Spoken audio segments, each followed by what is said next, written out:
Hi Pisces, this is Pisces Hub. Welcome to my channel. So for today's video, gagawa tayo ng daily reading for Pisces gamit ang ating tarot cards and ang ating The Keeper, the Fortune Telling card. Alamin natin kung ano mga posibleng mangyari for Pisces sa araw na ito, mga gabay mensahe for Pisces para sa araw na ito, okay? So, reminder lang po na ito ay general reading, so pwede pong mag-resonate, pwede pong hindi, okay? And ang ating daily reading ay always pong timeless, so kahit anong araw, buwan o taon mo ito napanood, basta mag-resonate po, take lang, okay?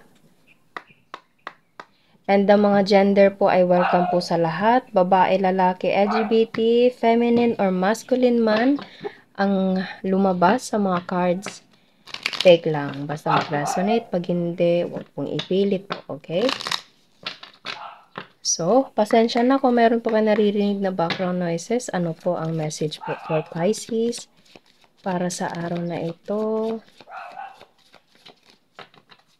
Ano po ang... Ayun. So, may nag-flip dito. Meron dito. Occupation, trabaho, message of concern, and gift. Okay. So, it's either meron ka matatanggap or ikaw mo yung magbibigay, Pisces, ng isang mensahe. Pwedeng ito ay patungkol sa trabaho mo and pwedeng merong ibibigay sa'yo, okay? Pwedeng habang nagtatrabaho ka, meron ka matatanggap na mensahe and ito ay tungkol sa regalong ito. It's either this is a literal na gift or pwedeng ito ay something na offer, pwedeng another pagkakakitaan, pwede, okay? Or something na promotion sa trabaho, okay? So, ano pa po ang message po for Pisces? Courthouse. So, pwedeng ito ay merong legal documents na kailangan gawin, Pisces, okay? Kasi courthouse, bottom of the deck is despair. So, wag malungkot pag merong ganito, okay? So, there's a despair in this, So, sa nararamdaman ko, meron kang ginagawang legal documents. Pwedeng ito ay tungkol sa trabaho mo, Pisces, or pwedeng habang nagtatrabaho ka, and pwedeng ito ay pang personal na matter, okay? So, as of now, there's a feeling mo ganito, okay? Feeling mo parang kitang-kita nyo medyo matamlay yung energy dito, okay? Pwedeng ito ay patungkol sa kung ano man yung pinaprocess nyo, especially legal, okay? And pwedeng ikaw ay habang nagtatrabaho or pwedeng ito ay patungkol sa trabaho mo and pwedeng mayroon ka matatanggap na mensahe na kung saan para siyang good news regarding with this courthouse right here, okay? So, kung ikaw man ay isang Pisces or dealing with Pisces na merong legal parang, anong tawag nito? Legal processing, okay? Pwedeng ito ay about material, okay? Pwede ding about sa travel kasi meron tayo ditong the chariot. Pwedeng ito ay traveling, Pisces. Pwedeng merong magta-travel. Pwedeng ikaw ay magta-travel towards this kung ano man tong plano mo, okay? So, there's a good news. There's a good news na darating sa'yo. Pwedeng ikaw ay pwedeng habang nagtatrabaho or pwedeng patungkol or konektado sa trabaho mo. And there's the chariot card. This is a moving card. So, it means pwedeng merong involved na traveling. Okay? So, pwedeng ito ay patungkol sa, bigla ko narinig yung word na DFA. Okay? Visa. Pwedeng ganun. Okay? About sa legal documents. Okay, pero kung hindi naman, pwedeng ito ay patungkol sa trabaho, pwedeng meron ka matatanggap na mensahe, opportunity, na galing sa medyo malayong lugar, ay pinapangarap mo to ng sobra-sobra, Pisces, okay? Pinapangarap mo to ng sobra-sobra, parang feeling mo, parang hindi ka na naghihintay, okay? Parang to the point na sinurrender mo siya, nilet go mo siya na kasi feeling mo ganito yung nararamdaman mo eh.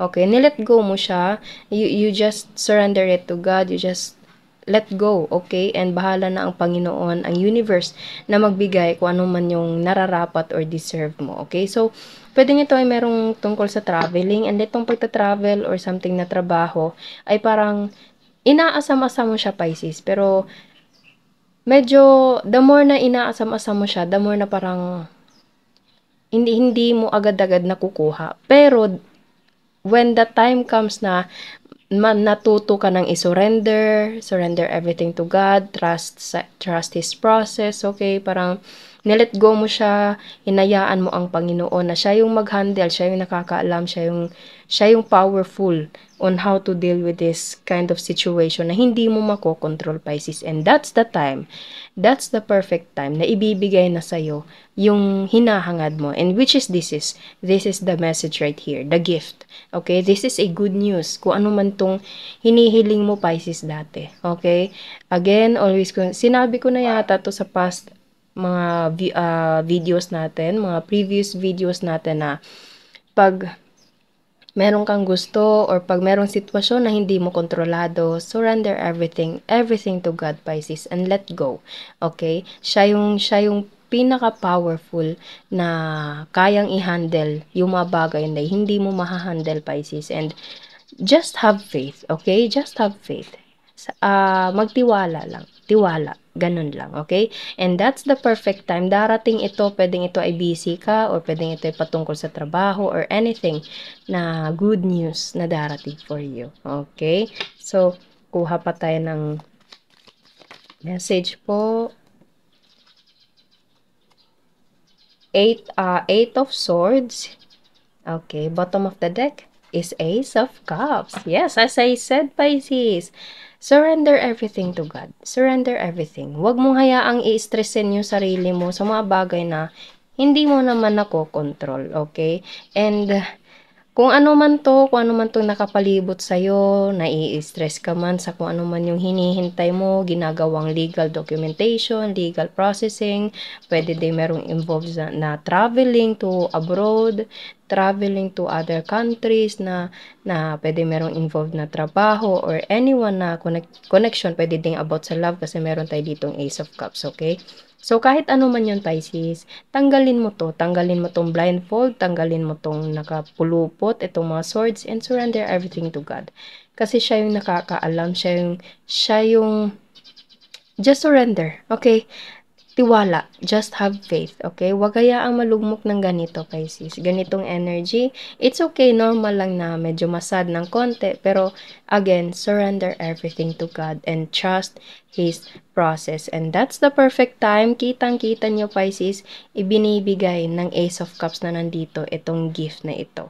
Parehong may kamay, Pisces, and inaabot ito sa'yo, through message, okay? So, pwedeng ito ay merong involved na trabaho, traveling, love, or anything na alam mo yun, inaasam-asam mo. Okay? So, yun po ang advice, mensahe, gabay ng tarot cards for Pisces sa araw na ito. Naway nagustuhan niyo po. Huwag niyo po sanang kalimutan na mag-like at mag-subscribe po sa ating channel and click the bell button, Pisces, para ma-notify po kayo sa next videos na i-upload natin, okay? So, thank you, Pisces, and God bless.